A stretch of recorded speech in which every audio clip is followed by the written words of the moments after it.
Shalom, nous allons utiliser le DAF Kuf Lamed Vav dans Masechet Bava Batra. Nous reprenons 4 lignes à la fin du DAF Kuf Lamed He Amud Bet. La Gemara va objecter au nom de Rabbi Abba Bar Mamal Mativ, Rabbi Abba Bar Mamal. À qui va-t-il objecter? À Rabbi Lazar. Rabbi Lazar avait dit que quelqu'un qui dit avant sa mort, écrivez un document qui atteste que je donne tout, un document de don à telle personne, et la personne décède. Après sa mort, on n'écrira pas le get et on ne donnera pas l'argent en question. Là-dessus, Mativ, Rabbi Abba Bar Mamal en objectant, il dit pourquoi? Parce qu'il y a une braïta qui dit Bari chez Amar, quelqu'un en bonne santé, on précise bien en bonne santé. Chez Amar qui a dit Kitvu Utnu, Manel Ploni qui a dit écrivez et donnez un mané, donc une somme, à quelqu'un, ou met et qui décède entre temps. En Kodvin Venotnim, on n'écrit pas et on ne donnera pas. Il faut d'abord préciser un Bari qui est en bonne santé, c'est pour nous dire que voilà, que c'est parce qu'il est en bonne santé que sa parole n'a pas de valeur. Ashrimera, s'il était mourant, on aurait donné du poids à ses paroles. C'est le diouk, c'est la déduction, on va dire, assez simple que l'on doit faire. Et donc, on a l'impression que c'est contre Rabbi Lazar. La Gemara dit que Rabbi Abba lui-même, en objectant, a apporté la réponse. Hu motive là, lui il a objecté. Vehu et lui-même, Mefarek là, répond en disant Bemiape et Kocho, la même réponse, enfin, c'est la même réponse.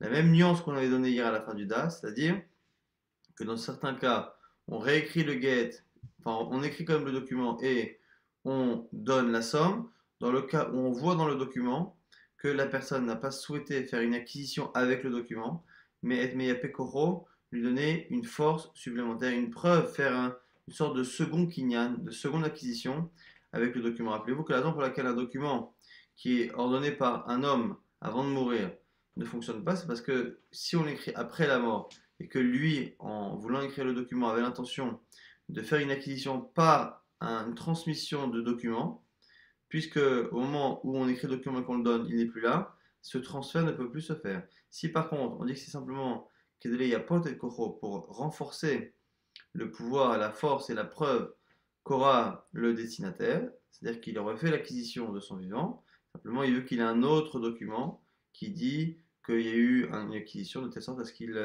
puisse justifier sa propriété. La Gemara, au passage, pose la question quel est la chose, justement, le langage qui atteste que la personne ici a voulu simplement être meyapé kocho, renforcer le destinataire, qui est Damar Aprisda, comme à dire Aprisda, avec Anina Mine, Mosif al Matnatada. Et je fais un kinyan ici, en plus du kinyan qu'il a déjà eu. Je fais une acquisition par ce document, en plus de l'acquisition que l'on a déjà faite. C'est la preuve ici que le document n'est là vraiment que pour rajouter sur ce qui a déjà été fait. Achanami, dans le même genre, Deama Afktuvu, Vachatomu, va avouler.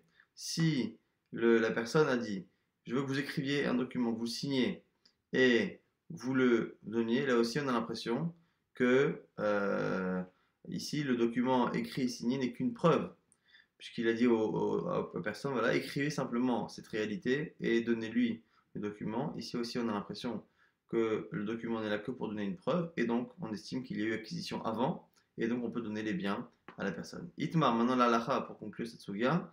Ravuda Amar Shmuel, au nom de Shmuel, l'alacha est que Kotvin Venotnim, que finalement, même si la personne n'a pas montré que c'était un document simplement de preuve et il n'y a pas d'être koro, au final, quel que soit le cas, lorsque quelqu'un dit écrivez un document et donnez-lui cette somme et qu'il décède, on écrit le document et on lui donne, contrairement à ce qu'avait dit Rabbi Elazar. Comme ça, Rava a dit au nom de Rav Nachman, Alcha Kodvin Vinotnim, donc l'Alcha est contre Rabbi Elazar et Rabbi Yochanan qu'on avait cité dans le DAF précédent et jusqu'à il y a encore quelques instants. Ça, c'est la conclusion de la sugia précédente. Nouvelle Mishnah, une nouvelle sugia. Kotev Nechasav le Banav, celui qui souhaite donner tous ses biens à ses enfants.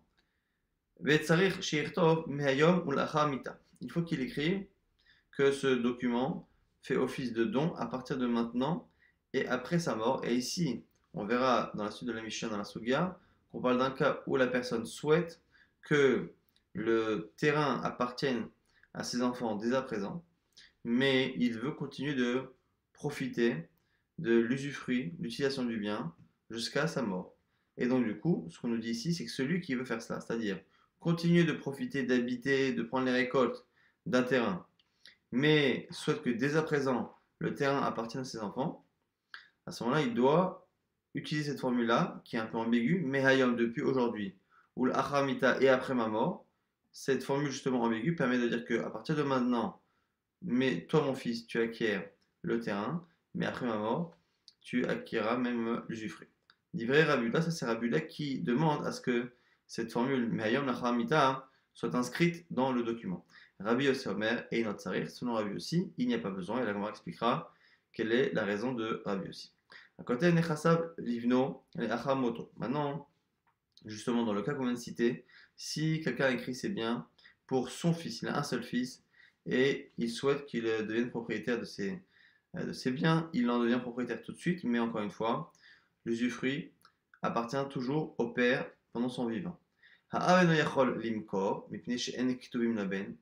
Le père ne peut pas vendre ses biens après qu'il ait écrit et transmis ses biens, il ne peut plus les vendre à une tierce personne parce que ils sont promis, on va dire, au fils. Ben limkor, et le fils ne peut pas les vendre parce qu'ils sont dans les mains, entre guillemets, du père. Maintenant, que se passe-t-il si un des deux a transgressé? Macharaab, si le père a vendu Mechorim à Tcheamut. Si il a vendu, cela fonctionne jusqu'à ce qu'il meure. Macha aben, si c'est le fils qui a vendu, en la lokeach bahim klum, ad she'amut av, la vente ne prendra pas effet jusqu'à la mort. Donc c'est logique. Comme le père ne possède une partie du terrain que tant qu'il est vivant, s'il vend ce qu'il a vendu, donc l'usufruit du terrain, n'est valable que jusqu'à sa mort, puisque c'est le seul moment où il a encore une propriété. Celui, par contre, dans le cas où c'est le fils qui vend, l'acquérant ne pourra récupérer le terrain ou quoi que ce soit qu'à partir du moment où le fils lui-même sera propriétaire. Verikata Mayam Mulchamita Mayhavel Agma se pose la question au sujet de l'expression Mehayom Mulchamita depuis aujourd'hui et après ma mort, qui est ici réclamée par Rabbi Yehuda pour qu'on puisse justement faire ce genre d'acquisition à son enfant. L'Agma dit mais pourtant cette expression-là est problématique. Pourquoi? Hatna, non, c'est dans Masechet Gitin. On l'a vu à la fois dans Masechet Gitin, à la fois donc à la fin de Gitin et au début de Masechet Ktubot. On a vu là-bas celui qui écrit un get. Et là-bas, il y a un problème qui ressemble un peu au nôtre. Celui qui veut divorcer sa femme, qui écrit un get et il veut que le get prenne effet plus ou moins au moment de sa mort. Donc c'est souvent des cas comme on a vu hier, des gens qui ne veulent pas que leur femme se retrouve veuve, sans enfant, et donc à devoir faire la mise à hiboum et de se marier avec le frère. Donc soit le mari, soit la femme ne veulent pas. Donc du coup, il écrit un get. Et là-bas, la question qui se pose, c'est qu'un document de get, qui est le fait de libérer la femme de son engagement du mariage, ne peut fonctionner que du vivant de la personne. Si quelqu'un écrit un get en disant voilà, je veux que tu sois divorcé, que ce get prenne effet un instant après ma mort, ça ne fonctionne pas, puisque au moment où on veut faire fonctionner ce document, la personne n'est déjà plus là et donc elle ne peut plus libérer cette femme. Et là-bas, on dit quoi? Mehayom ou la si il a donné un get. Dans ce get, il a dit je veux que le get fonctionne Mehayom depuis aujourd'hui, ou la et après la mort. Là-bas, on dit quoi? Get ve'eno get. Bon, ça a l'air d'être un get, mais ça n'en est pas un. Puisqu'il a dit à partir de maintenant, ça a l'air de fonctionner. Puisqu'il a dit après ma mort, on a l'impression que ça ne fonctionne pas. Et donc on ne sait pas. Et donc il met choletet velo mitiabemet. Et si, comme prévu, il décède, à ce moment-là, elle ne pourra pas faire yiboum, elle ne pourra pas se marier avec le frère, de peur que le guet ait marché et que le frère soit interdit. Mais elle ne pourra pas non plus être libre sans khalitsa, sans qu'il la libère, de peur qu'il soit engagé et que le guet n'ait pas fonctionné. Or, on voit bien du coup que là-bas l'expression me'ayom ou la est une expression qui est ambiguë. Elle est ambiguë. Comment se fait-il que chez nous ici, on dit au nom de Rabbi Yehuda qu'au contraire, c'est l'expression la plus claire qui permet de savoir exactement quand est-ce que ça prend effet? L'Agman nous explique. Atam sab kalan itna ave ichazara ave. L'Agman nous dit parce que là-bas, dans le cas du get, on ne sait pas si c'est une condition ou si il a changé s'il a changé d'avis. On ne sait pas si en fait ce qu'il a voulu dire, c'est que je veux te divorcer aujourd'hui. Après, il a dit non, finalement, Olachamita, je veux que ça prenne effet qu'après la mort. Ou est-ce que il veut que ce soit un document qui fasse en sorte qu'après sa mort, elle soit divorcée, mais Hayom, depuis aujourd'hui. Et comme là-bas, on a un doute sur l'intention du mari, donc on a un doute si il veut que le document, le guet prenne effet après sa mort ou avant sa mort, enfin après sa mort donc rétroactivement. Comme on ne sait pas, dans le doute, on dit c'est un bon guet ou c'est pas un bon guet, et donc du coup, on se comporte comme si elle était à la fois divorcée et à la fois veuve. Avalachame chez nous, dans le cas du terrain, on n'a pas de doute. Achika Amarlé, on sait que cette phrase qui dit je te donne le terrain à partir d'aujourd'hui et après ma mort, il n'est pas en train, on n'a pas de doute sur ce qu'il veut. Il veut simplement donner le terrain en deux parties. Actuellement, donner le terrain en lui-même, le gouffre kaka, et plus tard, donner l'usufruit une fois qu'il décède. Donc, goufa kanemayom, le corps même, entre guillemets, du terrain, le terrain lui-même, depuis aujourd'hui, paiera et l'usufruit.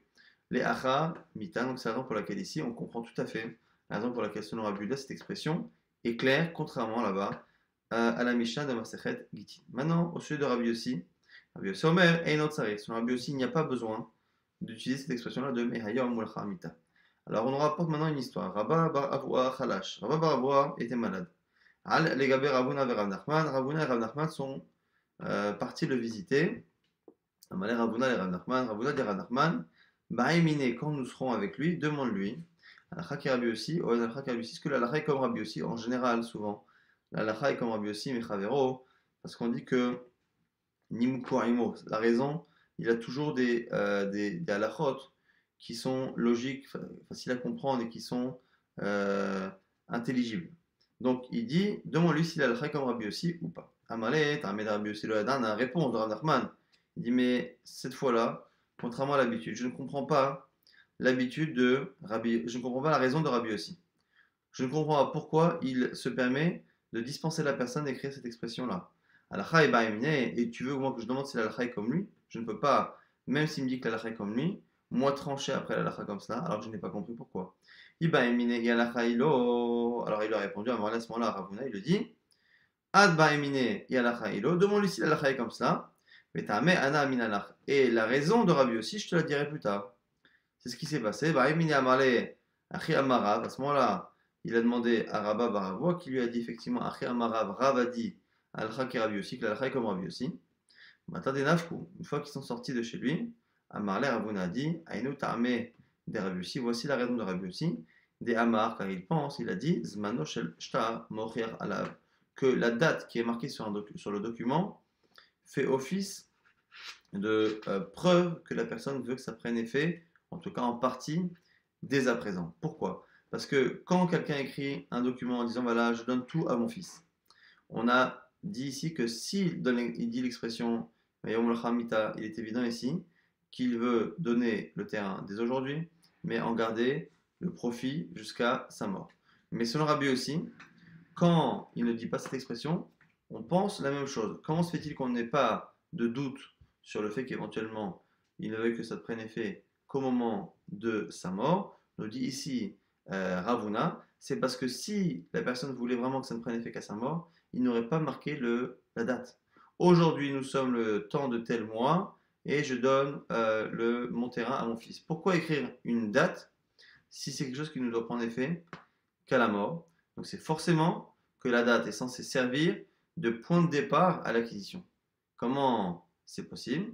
Puisque c'est marqué que c'est un don qui doit prendre effet après la mort. Si ça doit prendre effet après la mort, mais qu'on a écrit la date aujourd'hui, c'est qu'une partie de l'acquisition se fait dès aujourd'hui et une autre se fera après la mort. Et l'Agma confirme grâce à une Braïta, qui a plus de points encore que Rabuna, Tanya Nemiachi, Rabbi Yossi Omeina qui disent que quand Rabbi Yossi a dit cela, on a donné directement la raison. Et notre Saïch Mipne chez Zvano Sheshtam Bocher Halav.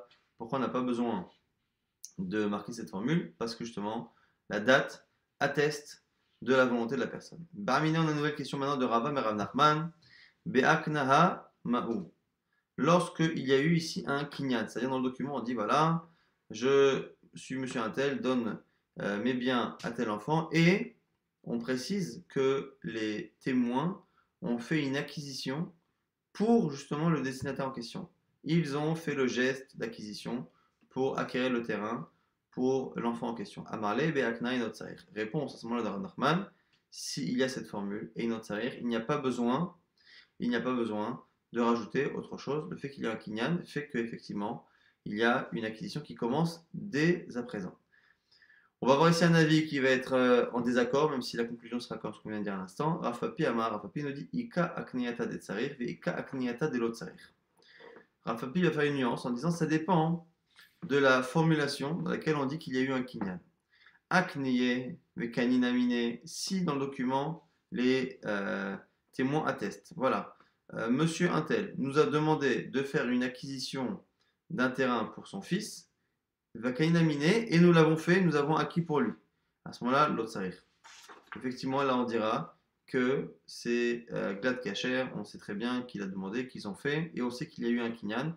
Donc ça fonctionne dès à présent, il n'y a pas besoin de rajouter Mayom et Alcha Mita. Par contre, si c'est la formulation inverse, opposée, Kaninaminé, nous avons fait une acquisition, Vakneye Tsarir, Vakneye, et il nous a dit de le faire, ou parce qu'il nous a dit de le faire, Tsarir. Il faut le faire parce que ici, la chronologie n'a pas été respectée dans l'écriture.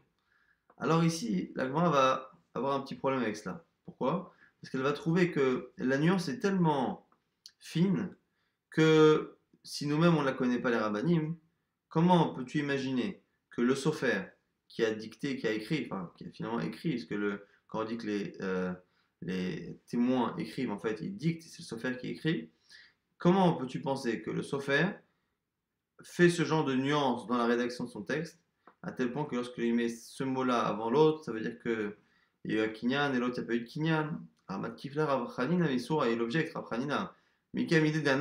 Comment peux-tu imaginer qu'une nuance à nous ait échappé, puisque c'est toi, Rafapi, qui l'a dit pour la première fois, mais ça ferait et tu vas me dire que ceux qui écrivent les documents sont au courant. Donc toi, tu as beau dire que cette formule veut dire ça, veut dire cela. Mais si le sofer ne connaît pas cette nuance et n'a pas cette intention-là, tu ne peux pas déduire. Alors, la Gemara dit qu'ils sont partis vérifier chez Al-Noul, Safred et Abaye. On a demandé au sofrim, au scribe de Abaye, au pluriel. Et ils connaissaient. Safred et Rabat et ceux qui travaillent pour Rabat, et donc du coup, effectivement, on peut attester à la limite on aurait pu théoriquement attester cette nuance, sauf que Ravuna Baré de Rabbi Yoshua Amar, Ravuna, le fils de Rabbi Yoshua, a dit Ben akneye kaninamine, ben kaninamine ve akneye lo tsarir. Quel que soit l'ordre que les témoins aient écrit, il nous a demandé de faire l'acquisition et nous l'avons fait. Ou nous avons fait une acquisition comme il nous l'a demandé, quoi qu'il arrive, il n'y a plus besoin de rajouter autre chose. Car la discussion entre Rabbi aussi et Rabbi Uda, elle est dans un cas où le document est là en tant que preuve. Que ce soit ici un Dochan, un Zikaron, Deava Banpana qui soit devant nous ou devant lui, c'est là-dessus qu'il y a une discussion, c'est-à-dire qu'il y a une discussion que lorsque le document est là en tant que preuve et non pas en tant que preuve qu'il y a eu un kinyan. Amar Rav Kana, Amrita Leshmata de Kamei de Rav Zevid Minardea, Rav Kana nous dit qu'il a récité cette sugia, cette étude de Rav Zevid, et Amar il a dit Atun Achim Matnitu, vous avez cette version-là, Anan Achim Matnitan Lanu, on a une autre version, Amar Rava, Amar Rav Nachman, que Rava a dit au nom de Rav Nachman, Be Aknai Not Sarich, Ben Akneye, Ben Kainamine, ou Ben Kainamine, Be Akneye, qu'il aurait dit que dès que l'on parle de kinyan dans le document, quel que soit l'ordre des événements cités, l'autre sarich, il n'y a pas besoin, Beduchan Pigame Davu Ben Pana, plié. Donc ce qu'on a dit au nom de Ravuna, Beredra Yoshua, on l'a ici au nom de Rava, qui cite Rav Nachman. Donc encore une fois, finalement, à partir du moment où on a cité le fait qu'il y ait une acquisition, quel que soit l'ordre des événements rapportés, on part du principe qu'il n'y a plus besoin de rajouter une quelconque expression.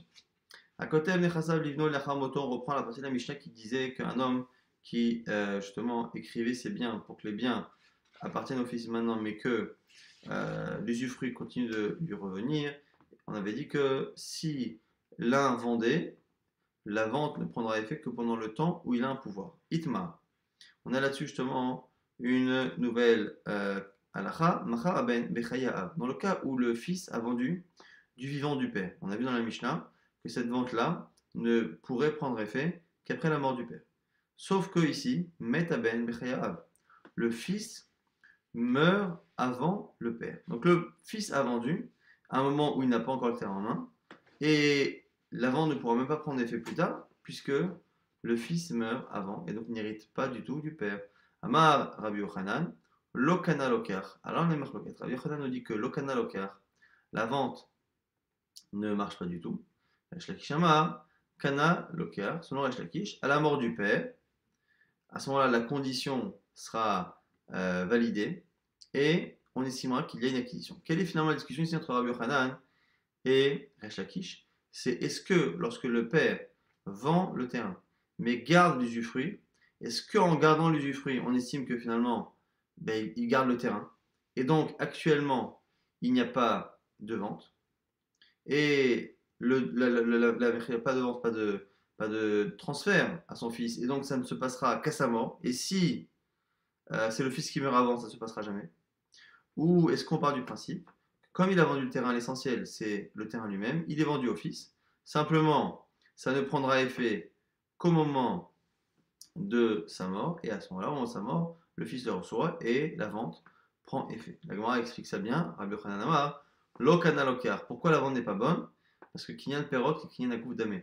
Le fait d'avoir l'usufruit d'un terrain revient à le posséder totalement. C'est-à-dire que celui qui dit je te donne le corps du terrain, mais je garde l'usufruit, en réalité, s'il a l'usufruit, c'est qu'il a également le corps du terrain, parce que c'est ça l'essentiel d'un terrain, c'est d'en profiter de cette manière. Et donc, comme il a l'essentiel, on part du principe que la vente qui est faite pendant que le père en profite est une vente qui, dès à présent, ne prend pas effet, ne prendra effet que plus tard. Or, plus tard, encore une fois, comme c'est le fils qui meurt avant, ça ne prend pas effet. Resh Lakishama, Kana Lokar, lui pense que la vente est bonne. Pourquoi Kinyan Perot, Lav, Kinyan Agouf Damé.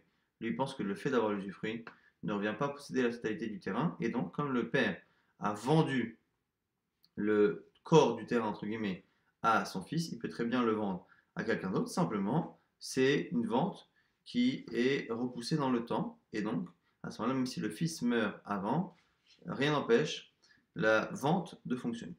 Maintenant, l'agma va s'étonner sur le fait que Rabbi Yochanan et Resh Lakish aient eu besoin ici de s'opposer dans cette halakha, alors que par ailleurs, on a déjà vu cette halakha.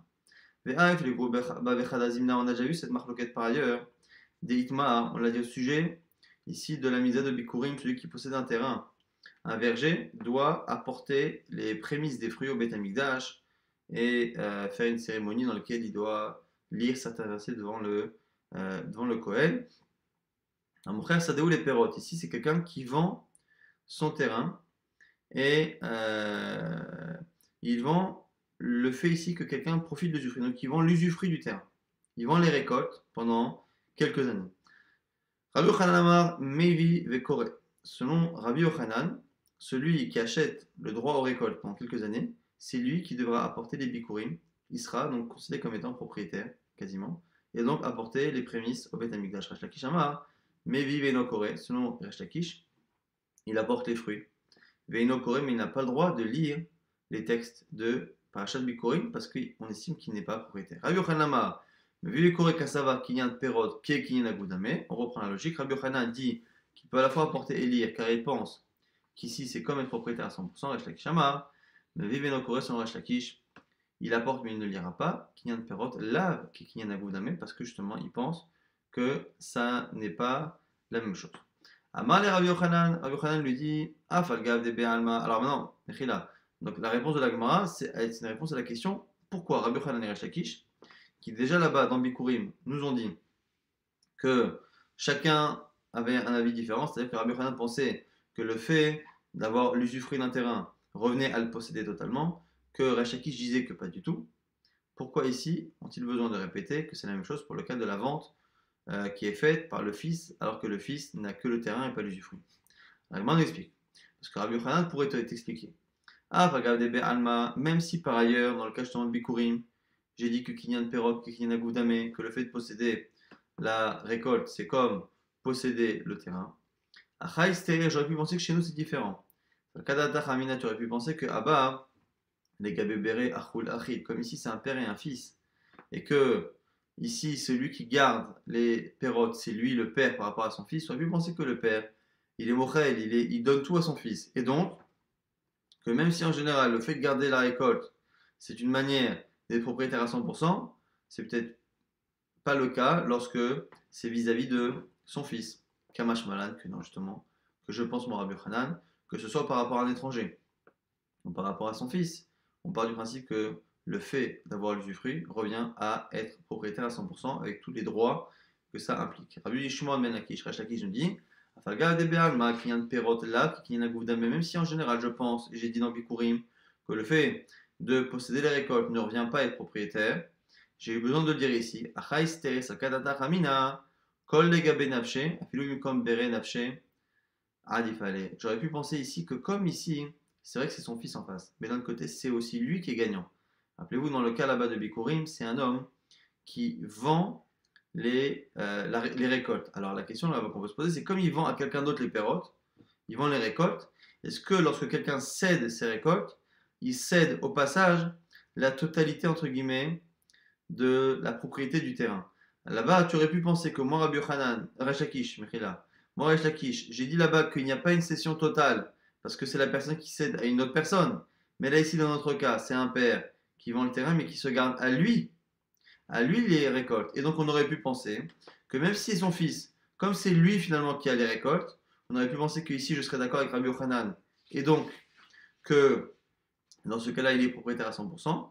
Afilum comme Berenafshe Adiapale, Kamash Malan, que non. Et donc, c'est pour ça que ici, Rabbi Yochanan et Resh Lakish ont eu besoin de nous dire que ce soit dans un cas là-bas de Bikurim, où là-bas, c'est pas son fils, c'est un étranger, ou que ce soit là-bas dans Bikurim, où là-bas, c'est pour les récoltes sont pour un autre et non pas pour lui-même, quoi qu'il arrive, que ce soit pour lui-même, soit contre son fils ou pas, on part du principe que lorsque quelqu'un, soi-même, l'autre, son fils, garde les pérotes ou achète les récoltes, les pérotes, il est propriétaire à 100% selon Rabbi Hanan, et selon Resh Lakish, il ne l'est pas, et ça ne dépend pas encore une fois de avec qui on fait cette transaction. Et Tivon objecte, Rabbi Hanan va objecter à Resh Lakish. Rabbi Hanan, encore une fois, pense que le fait d'avoir les récoltes revient à être propriétaire, et Resh Lakish n'est pas d'accord, et Tiver, Rabbi Hanan et Resh Lakish, avec justement un enseignement, Nechasai lecha vacharecha, Irash Ploni, Harav, Irash Ploni, rappelez-vous, celui qui dit je veux que mes biens te soient donnés à toi, et après ta mort à un tel, et après ta mort à un tel, ainsi de suite. On avait dit quoi? Maître Rishon, Kana Sheni, dès que le premier meurt, le premier donc, héritier, le deuxième reprend, le deuxième meurt, Maître Sheni, Kana Shishi, le troisième. Par contre, si le deuxième est mort avant le premier, Maître Sheni Bechaya Rishon, Yachzero Nechasim Losha Rishon. Donc on a ici une personne qui dit, voilà, qui désigne un premier héritier, et après il désigne un deuxième, un troisième. Si le deuxième meurt avant le premier, il n'y a pas de transmission entre le premier et le troisième, ça revient directement aux héritiers du premier. Et donc, ici, Rabbi Yochanan a l'air de comprendre ici que le fait de dire je veux qu'après ma mort ça t'appartienne, c'est une manière de dire cela t'appartient depuis maintenant, mais moi je garde les récoltes, je garde l'usufruit. Donc là, ici, pour l'instant, Rabbi Yochanan part du principe que c'est un peu le même cas que chez nous. Et donc, si c'est le cas, et que selon Resh Lakish, le fait de dire cela et de posséder donc les récoltes ne revient pas à posséder, explique-moi pourquoi on revient au premier héritier et pas lui-même. Ve'imita. Et si on disait comme toi, les Yoshinoten, normalement, ça aurait dû revenir au premier justement, aux héritiers de celui qui donne, et non pas aux héritiers du premier héritier. Amarle, réponse, Kvar Targema Rabbi Oshaya Bevavel, on a déjà expliqué au nom de Rabbi Oshaya en Bavel. Acharecha Shane ne compare pas le cas d'Acharecha, de celui qui dit je veux que tu hérites et après toi quelqu'un d'autre, ainsi de suite. Ren Rami Rabba Baravuna Kame Derab, comme ça a objecté Rami. Rabba Ravuna a objecté devant Rav, il lui a dit Ve'ama Acharecha Shane, la réponse était la même, c'est-à-dire qu'Acharecha Shane, on ne peut pas comparer les deux cas. On va rapidement tenter de résumer ce DAF qui était tout de même assez riche. On a vu déjà en conclusion de la suga précédente que contrairement à Rabbi Lazar et Rabbi Yochanan, lorsque quelqu'un demandait à ce que l'on écrive un document pour donner quelque chose à quelqu'un, s'il meurt avant qu'on l'écrive, on finira par accepter sa demande, à écrire le document et à donner l'argent ou les biens comme il avait demandé. Donc ça c'est la lacha qui est conclue dans la suga précédente. Après on avait vu dans une Mishnah que si quelqu'un voulait donner à son fils ses biens de son vivant, mais faire en sorte de garder l'usufruit pendant la fin de sa vie, selon Rabbi Yehuda, il fallait absolument utiliser une expression qui montre qu'il y a quelque chose qui commence maintenant et une partie qui commence à sa mort, donc Mehayom ou l'Achar Mita, selon Rabbi Yossi, on n'a pas besoin de cette formulation. Pourquoi? Parce que le fait de donner après sa mort, mais d'écrire le document, sur le document la date, montre bien qu'une partie fonctionnera après la mort, une partie dès le jour où on écrit ce document, et donc c'est cela, c'est-à-dire que dès à présent, le corps du terrain, et plus tard, les récoltes. Donc ça, c'est la marque Rabbi Uda et Rabbi aussi. Et on avait vu que dans Gitin, l'expression Mayam ou la Hamita posait problème parce qu'on ne savait pas quelle était l'intention de la personne. Mais là, chez nous, le fait de parler d'aujourd'hui et de la mort est une manière claire de montrer que l'on veut que le kinyan, l'acquisition, se fasse finalement en deux fois. Conclusion également, si on a écrit un document et qu'on a dit dans ce document qu'il y a eu un kinyan, une acquisition qui a été faite euh, par les témoins, ici, il n'y a aucun souci. On part du principe que l'acquisition se fait déjà du vivant de la personne. On n'a aucun doute là-dessus. Et on avait vu une marque Rabbi Yochanan et Resh Lakish, qu'on avait retrouvé également dans Bikurim, et qui est nécessaire d'être rappelé chez nous, c'est que lorsque quelqu'un possède, quel qu'il soit, que ce soit lui qui cède à quelqu'un d'autre, que celui qui se garde dans une vente, les pérotes, tout celui qui garde l'usufruit, l'utilisation du terrain, selon Rabbi Yochanan, est considéré comme étant le propriétaire pour quasiment toute la lachot, c'est-à-dire à la fois Bikurim mais à la fois dans le cas d'une vente. Et selon Resh Lakish, non, c'est celui qui possède le terrain en lui-même qui est propriétaire et non pas celui qui l'utilise pendant la durée en question. Donc ça, c'est la fameuse marloquette entre Rabbi Yochanan et Resh Lakish.